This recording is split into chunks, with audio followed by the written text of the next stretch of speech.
ကျွန်တော်ရဲ့နဘန်လုံးလေးကိုမာကာချက်အန်အားတင်သွားစေရမယ်လို့ကြွေးကြော်လိုက်တဲ့မက်ဒလန်နာပရိသတ်များအားလုံးပဲမင်္ဂလာပါခင်ဗျာ Ecrit Martial Sport ကတင်ဆက်နေပါတယ်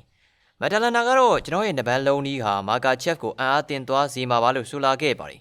အစ္စဒန်မာကာချက်ကကမ္ဘာပေါ်မှာအကောင်းဆုံးတိုက်ခိုက်ရေးသမားတွေကတယောက်လို့ကျွန်တော်ထင်ပါတယ်ကျွန်တော်ရဲ့ကစားမဘွားမှာဒီပွဲဟာအခက်အခဲဆုံးတိုက်ပွဲပါကျွန်တော်မှန်ကန်တဲ့စီစဉ်တစ်ခုရထားရလို့ခံစားရပြီးတော့အခုတော့အားလုံးကိုပေါင်းဆက်ဖို့ပဲလိုပါတော့တယ်ပထမပွဲမှာဘော်ကာနော့စကီကမာကာချက်ကိုဘယ်လိုကင်တွယ်လဲဆိုတာကြည့်ပြီးတော့ကျွန်တော်ကိုယုံကြည်မှုအများကြီးရစေပါတယ်ဘော်ကာနော့စကီအတွက်ကျွန်တော်မာကာချက်ကိုအနိုင်ရချင်ပါတယ်ပွဲပြီးဖို့ပဲမြင်တယ်ပရိသတ်ဆူညံသွားတယ်ပြီးတော့တောင်းတနေရာရောက်တာနဲ့သူ့ရဲ့ထိန်းချုပ်နိုင်စွမ်းဆုံးရှုံးသွားလိမ့်မယ်လို့ကျွန်တော်မြင်မိပါတယ်သူကကျွန်တော်ကိုအနိုင်ယူနိုင်မယ်ဖိထားနိုင်မယ်လုံးဝအနိုင်ယူနိုင်လိမ့်မယ်လို့ထင်နေပုံရပါတယ်ကျွန်တော်ရဲ့တပန်းလုံးကြီးကသူ့ကိုအံ့အားသင့်စေမှာပါလို့မက်ဒလန်နာကပြောကြားလာခဲ့တာပါ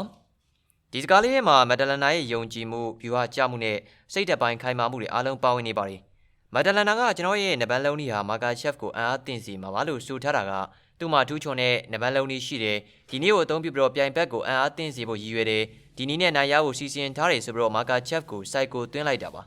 မက်ဒလန်နာကမာကာချက်ကိုမကြောက်ဘဲနဲ့ရင်ဆိုင်မှုပြင်ဆင်ထားတယ်လို့ကြွေးကြော်လိုက်ပါတယ်မာကာချက်ဟာကမ္ဘာကောင်းဆုံးတိုက်ခိုက်ရေးကစားမတစ်ယောက်ဖြစ်ပါတယ်ဒါပေမဲ့မာကာချက်မှာအားနည်းချက်ရှိတယ်လို့သူကယုံကြည်ထားပါတယ်မက်ဒလန်နာကဓမ္မပွဲမှာဗော်ဂန်နော့စကီကမာကာချက်ကိုဘယ်လိုကင်တွယ်မလဲဆိုတာကြည့်ပြီးတော့ကျွန်တော်ကိုယုံကြည်မှုအများကြီးရစေတယ်လို့ဆိုထားပါတယ်ဘော်ကြီးကမာကာချက်ကိုဘယ်လိုကင်တွယ်ခဲ့တယ်လဲမာကာချက်ရဲ့တိုက်ခိုက်မှုတွေကိုရှောင်ရှားနိုင်နေမာကာချက်ကိုတောက်လျှောက်ဖိအားပေးတယ်မာကာချက်ရဲ့အမားတွေကိုအသုံးချနိုင်ခဲ့တာပါမက်ဒလန်နာကဘော်ကြီးစီကနေပါရီတင်ခန်းစာယူခဲ့တယ်မာကာချက်မှာအားရချက်ရှိတယ်ဆိုတာသိလာပါတယ်ဘော်ကြီးလုံနိုင်တာသူလည်းလုံနိုင်တယ်လို့ယုံကြည်လာပါတယ်မာကာချက်ကိုဘယ်လိုတိုက်ခိုက်ရမယ်ဆိုတာနီးဗျူဟာသိရလာတာဖြစ်ပါတယ်မက်ဒလန်နာကတောင်းတနေရာရောက်တာနဲ့သူ့ရဲ့ထိန်းချုပ်နိုင်စွမ်းဆုံးရှုံးသွားလိမ့်မယ်လို့ဆိုထားပါတယ်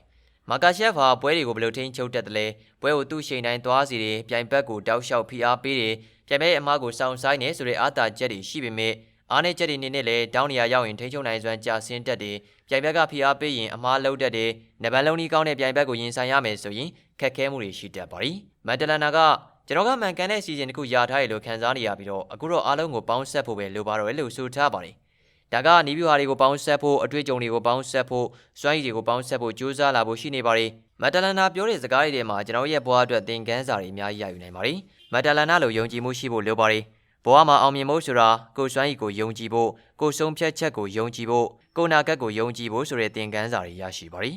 လေ့လာသင်မှုကလည်းအရေးကြီးပါတယ်မက်ဒလန်နာလိုလေ့လာသင်ဖို့လိုပါတယ်ဘဝမှာအောင်မြင်ဖို့ဆိုတာတခြားသူတွေရဲ့အောင်မြင်မှုတွေလေ့လာဖို့ခြားသူတွေရဲ့အမှားတွေကိုလေ့လာဖို့ခြားသူတွေရဲ့အတွေ့အကြုံတွေကိုလေ့လာဖို့လိုအပ်ပါတယ်နောက်ပြီးတော့အစီအစဉ်ရဲ့ရေးပါမှုကိုလည်းသိရှိဖို့လိုအပ်ပါတယ်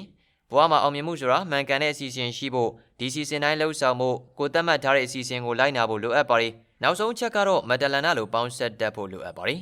ဘဝမှာအောင်မြင်ဖို့ဆိုတာကိုယ်မှာရှိတဲ့အရာတွေအားလုံးကိုပေါင်းဆက်တတ်ဖို့ကိုယ်မှာရှိတဲ့စွမ်းရည်တွေအားလုံးကိုပေါင်းဆက်ဖို့ကိုယ်မှာရှိတဲ့အတွေ့အကြုံတွေအားလုံးကိုပေါင်းဆက်ဖို့လိုပါတယ်